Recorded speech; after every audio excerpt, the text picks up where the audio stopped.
Hi hello' নমস্কাৰ স্বাগতম জনাইছোঁ মোৰ অন্য এটা ভিডিঅ'লৈ। মই প্ৰাঞ্জল আৰু আজিৰ ভিডিঅ'টো বিশেষ এগৰাকী ব্যক্তিৰ ওপৰত ভিডিঅ'টো মই বনাবলৈ চেষ্টা কৰিছোঁ, কিয়নো যোৱাকালি আছিল 16 মে অৰ্থাৎ 16 মে আৰু এই 16 মে তাৰিখটো কিয় এই তাৰিখটোৰ ওপৰত এটা ভিডিঅ' বনাবলৈ বাধ্য হ'লোঁ।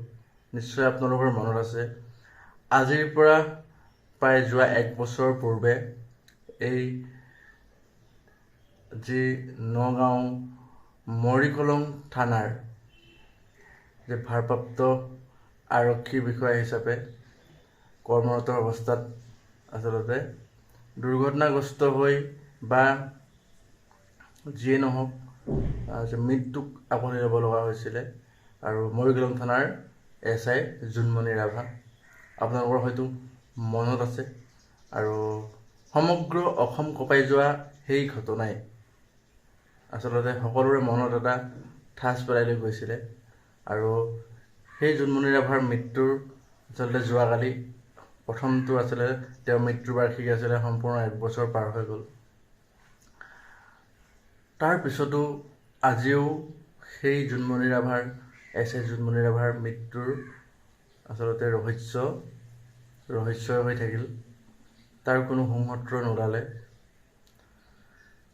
মই ভিডিঅ'টো বনাইছোঁ পোনপ্ৰথমে মই জোনমণি ৰাভাৰ মাতৃক জোনমণি ৰাভাৰ প্ৰথম বাৰ্ষিক মৃত্যুৰ বাৰ্ষিকীৰ সমবেদনা জ্ঞাপন কৰিছোঁ। আৰু তেখেতৰ আত্মাই য'তেই আছে ভালদৰে থাকক, কুশলে থাকক। যদিও জোনমণি ৰাভাই ন্যায় নাপালে, এতিয়াও যেন সকলোৱে মনত এটা আশা বান্ধি ৰাখিছে বা তেওঁৰ মাতৃয়ে চেষ্টা কৰি আছে বা তেওঁৰ মাতৃয়ে এটা মনত আশা পুহি ৰাখিছে যে জোনমণি ৰাভাই আচলতে ন্যায় পাব। কিন্তু সেয়া আশা দিনক দিনে নাইকিয়া হৈ গৈ আছে, কিয়নো জোনমণি ৰাভাৰ মৃত্যুৰ পাছতেই গোটেই সমগ্ৰ অসম জুৰি হুলস্থুলীয়া পৰিৱেশৰ এটা সৃষ্টি হ'ল। বিভিন্নজনৰ প্ৰশ্ন কৰিলে, বিভিন্নজন এই মৃত্যুৰ ৰহস্যৰ আওতালৈ বিভিন্নজন ব্যক্তি আহিল। তাৰপিছত CBI তদন্ত হ'ল আৰু CBI অৱশেষত ক'লে সেয়া প্ৰকৃততে দুৰ্ঘটনাহে আছিল।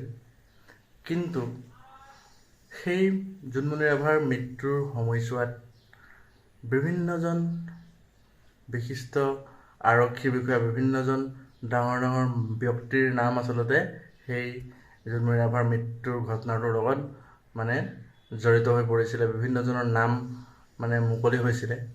আচলতে সেই লোকসকলৰ তদন্ত বা সেই লোকসকলক আচলতে এই জোনমণি ৰাভাৰ মৃত্যুৰ যি তদন্তৰ পৰা দূৰত ৰখা হ'ল। তেখেতলোকক আচলতে এই সোধা পোছা কৰা নহ'ল বা এই বস্তুটো এনেকুৱা কিয় লাগে নাজানো, যে ক'ৰবাত নহয় ক'ৰবাত হয়তো জোনমণি ৰাভাৰ এই মৃত্যুৰ ৰহস্যৰ কথাটো যেন কোনোবাই লুকুৱাই ৰাখিব চেষ্টা কৰিলে, কোনোবাই কথাটো দবাই ৰাখিলে। তো কিয় এনে অনুভৱ হয়। বাকী যি কি নহওক, অসমৰ এগৰাকী খুবেই প্ৰতিভাৱান, খুবেই দক্ষ আৰক্ষী বিষয়া আছিল আৰু খুব সোনকালেই আচলতে মানুহৰ মনত স্থান পাবলৈ সক্ষম হৈছিল। বিভিন্ন ধৰণৰ ভাল কাম কৰি আচলতে তেখেতে নিজৰ কামৰ জৰিয়তে আচলতে মানুহে তেখেতক ভাল পাবলৈ বাধ্য হৈছিল। আৰু সেই কম বয়সীয়া SI জোনমণি ৰাভাৰ মৃত্যু আজি সম্পূৰ্ণ 1 বছৰ হ'ল। তেখেতক শ্ৰদ্ধাৰে সোঁৱৰিছোঁ। তেখেতে য'তেই আছে তাতে ভালদৰে থাকক, তাৰে কামনা কৰিছোঁ। লগতে মোৰ এটা প্ৰশ্ন, যে প্ৰকৃততে সেই ঘটনাটো আচলতে দুৰ্ঘটনাই আছিল নে কোনোবাই প্লেন কৰি আচলতে হত্যা কৰিছিল জোনমণি ৰাভাক, সেয়া হয়তো ৰহস্য হৈ থাকিল। আশা কৰিছিলোঁ যে যাতে জোনমণি ৰাভাই ন্যায় পাব, কিন্তু অৱশেষত দেখা গ'ল সেই ঘটনাটোৰ সম্পূৰ্ণ মানুহে পাহৰি গ'ল।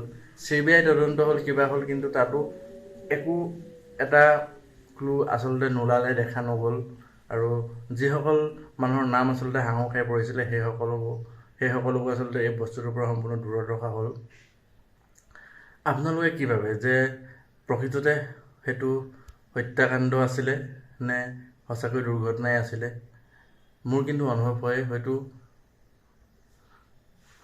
দুৰ্ঘটনা যদিও কোনোবাই হয়তো মানে প্লেনিং কৰি আচলতে সেই দুৰ্ঘটনাটো কৰাইছে বা দুৰ্ঘটনাটো মানে সজাইছে দুৰ্ঘটনাৰ ৰূপত, তো তেনেধৰণৰ অনুভৱ হয়। যি কি নহওক, জোনমণি ৰাভাই ন্যায়টো নাপালেই, কিন্তু তেখেতক আমি পাহৰিব নোৱাৰোঁ, কাৰণ খুব কম বয়সতেই আচলতে তেখেতে নিজৰ দক্ষৰে নিজৰ কৰ্মৰে আচলতে এটা চিনাকি নাম হৈ পৰিছিলে।